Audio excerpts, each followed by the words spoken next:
This is real NFL news. 4 preseason games are now They 2 trimmed the preseason grass games. at Levi's. We're like, oh, we're going to do 30 minutes on it. Well, it's like Brandon Ayuk's catching balls at San Jose State. I thought they shut all those things down. The Niners are out here working. Yeah. Which Yeah, is one of players the don't give a shit. one of the reasons. Actually, that is not one of the reasons. But teams like the 49ers, and I would say they're pretty high on the list of teams that are going to be fine, don't need 4 preseason games. Now, you might argue nobody needs 4 preseason games. A lot of people have been arguing that for a long time. So maybe 2 preseason games will be fine for everybody. But I think we could make a list of teams that need 4 preseason games the least and teams that need 4 preseason games the most. And the Niners would be on the side of need it the least. Well, this has been a conversation with the preseason in general, that when 17 games came up, they were going to cut the preseason, that a lot of coaches now have been making a mockery of the preseason. This guy was, definitely it feels like one of the first. Like Sean McVay doesn't travel guys. They don't play anybody. I don't think Jared Goff's taken a snap the last 2 years. But it's not just him. It's like the majority of their core would be like, oh, the Rams left 17 guys at home. And that used to be for game 4, and he's just done it for both. And I think most people at this point in time, it's not like the NBA where it's like, well, these guys need the rest. They need the science. They need the rest. It's like, guys, well, tell that to fucking Billy and his little son James that paid $500 for fucking lower bowl seats. Listen, I got no problem rest for Jared Goff in a preseason game. If you're going to a preseason game, you know what you're getting into. Right. If you do that in a regular season game, the fans are allowed to get fucking mad, especially when you're charging a premium. Now, the NFL charges a premium. That's part of the pushback. Like, how can you charge me the same price for this crappy preseason game?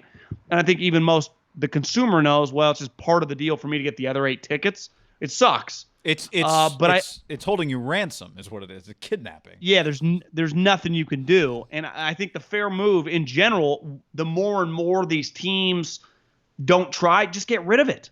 And I think that these teams now have done a good job, which there's going to be no joint practices this year, but just letting their season ticket holders kind of rotate through the joint practices, right? The Niners don't even have that much room, and they've been letting probably 5,000 to 10,000 people a day come to those things. And you see some pictures at some of the Broncos have way more room, and just Jerry's got a lot of room down in Oxnard. Mark Davis, when he was at Napa, they don't have that much room either, and they did everything possible to fit people in. I think the preseason guy, it's a little like the DH is the beginning of the end. Now, I don't know if you're a team, I think you'd always fight for like 2 preseason games, just so at minimum you could play like some of your fringe guys so you get a look for them. Yeah. But I think the day of 4, I think it's over. I mean, we know officially, right, it's going to be 2. They got rid of the first and the fourth. For and basically just you're moved saying them when back. everything's normal, it ain't coming back. You're just going to have 2 preseason games. I wouldn't be totally shocked if there was just 1. Now, there's probably economic, right? You got to think of the business side. The one thing with 2 gives you a home and away. Would you imagine that's how they think about it? So you can charge a 9 ticket package. Yeah, and I think right? and then to me that's palatable for a fan. I'm buying one of these. Okay, it's the first game I'm going to see, so I can get excited for 1 preseason game at home, right? And sometimes they're on a weekday though. They're kind of weird. Well, I know. Right? But you also have local TV. You make some money off because those games are not national televised broadcasts, right? They're local TV broadcasts.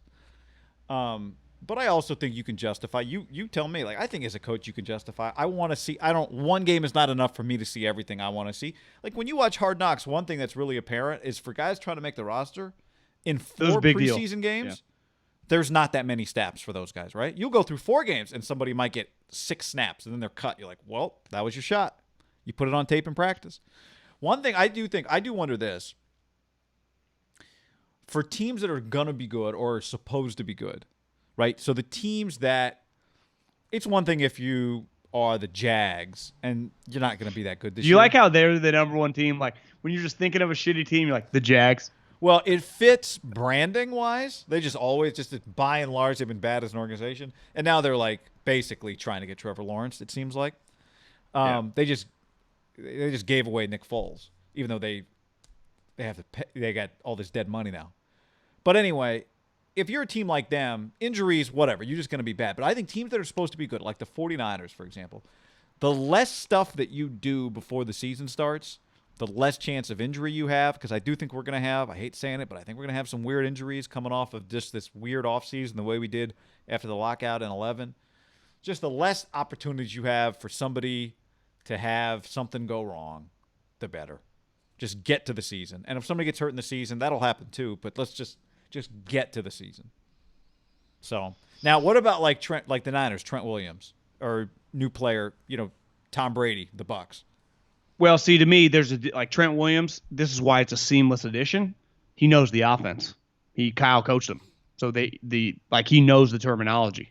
Now, there's a chance that some of the words have changed. Right. I would imagine it'll be a pretty seamless transition. I view Brady. That's a huge, to me, a major player moving, like a Tom Brady going to a new team. That to me factored, like no offseason, the preseason being weird. And I'm not even talking about the preseason games, but just training camp being weird. Like that's, to me, a huge kind of curveball. Cam Newton, like what you can't expect of him. Like there are some just potential limitations. And I'd also say the coaches. Like everyone just, McCarthy, the Cowboys are going to be good. Like that's asking a lot. They've fucking had like 15 Zoom meetings. Is Dak going to show up? Like just to think that, yeah, the Cowboys on paper, you'd go should win 9-10 games. But it might be a little more challenging than they thought, right? Like Andy Reid, he returns 20 of 22 starters. The Ravens have everyone coming back. But what about, to your point on coaches, what about first-time head coaches like Joe Judge, right? Just in terms of game management, substitutions, just handling all that stuff. I guess Cleveland would be in that position, right? Anybody else? There aren't that many new coaches this year. Who else got fired this year? Jets stayed. I feel like Dolphins. more guys. Yeah, I don't think there were that. But those are McCarthy. First time. I mean, Ron Rivera, but he's not a first time head coach. Yeah, I think we got a couple guys recycled, which helped. Yeah, so that's a small group. Yeah, the guy Ron Rivera and Mike McCarthy are much more equipped, right, to figure out wrinkles to keep the ship or the train on the tracks. Ron's talked about it. He's like, when I first got the job, it was during the lockout. McCarthy was obviously coaching during the lockout. Like, that does help. Yeah. That is an element of – Joe Judge was like a graduate assistant for Saban in 2011. I think Joe Judge, talked to him for briefly at the Combine, impressive guy. There's a chance the guy that's an all-time disaster. It really is. Think his offensive coordinator is Jason Garrett, who, if anything Jason Garrett got nailed for, it's like, listen, he's sharp. He can like set up a schedule. He can shirt will be tucked in. He's perfectly shaved. Like the Cowboys will be on time to the bus. His problem was like, God, their offense is so fucking vanilla. Does he do anything? And now he's the offensive coordinator? That's, to me, the offensive coordinator is everything he kind of wasn't. He stopped being the offensive coordinator. You're very dependent on that individual calling your plays. That's kind of crazy. They could go really bad. Like, if he clearly is just not a very good offensive coordinator, they could be atrocious. But their quarterback might not be good either. I don't know. Well, their team is not that talented. The Giants could be really, really bad. They could be Jaguar bad. I don't care that they're Las Vegas. I still think Raiders-Niners is cool. So we still got that preseason game. Don't you expect them, once Corona ever kind of slows down or ends in the future, we'll see some joint practices between those two teams? Gruden and John know each other. Kyle and John know each other. Yeah, it depends who has rights to Napa. Is it at the Niners facility in Napa? Is that what it's going to be? Let's say the Niners are practicing at Napa, wouldn't it make sense for the Raiders to come back to Napa? I don't know where you'd stay, but is there? Well, the Rams did it, so there's places to stay. Clearly, remember the Rams practice at Napa, so that's right. They clearly have another hotel that can house them all. Did they have the fight in Napa, or was that in L.A.? That was in L.A. Someone took out a helmet and swung it, or a fan grabbed the helmet. Yeah, it was crazy. It was wild. The Rams were involved in a couple, right? Remember, they were involved in one with the Chargers that looked like a legit gang fight, where it was like, this is the scariest thing I've ever. People coming everywhere. It was just mayhem. People getting kicked on the ground. Like I just remember it. Somebody good. Yeah, I think Keenan Allen got into a scrap. Yeah. One day we'll tell our grandkids about how there used to be 4 preseason games, and they'll be like, "What? 4 preseason games?" What's wrong Guy, with there you might be a people? chance that the preseason doesn't even exist at all in 5 years. Well, if you told the owners you could trade 4 preseason games for 4 regular season games, they'd be like, great. Well, that's one of the things of people just like abolish the preseason. Like they would, but it's like we do make money from that. Right. And there is this thing we called football revenue that I don't know, we split Well, with here's the the other players. thing. Like, Players don't get paid what they get paid for the regular season and the preseason? yeah, but I think the football revenue in the Gets split. preseason is factored into the season. All right. Well, we're not going to miss you 2 preseason games, although it makes Hard Knocks shorter. Whatever. That's fine.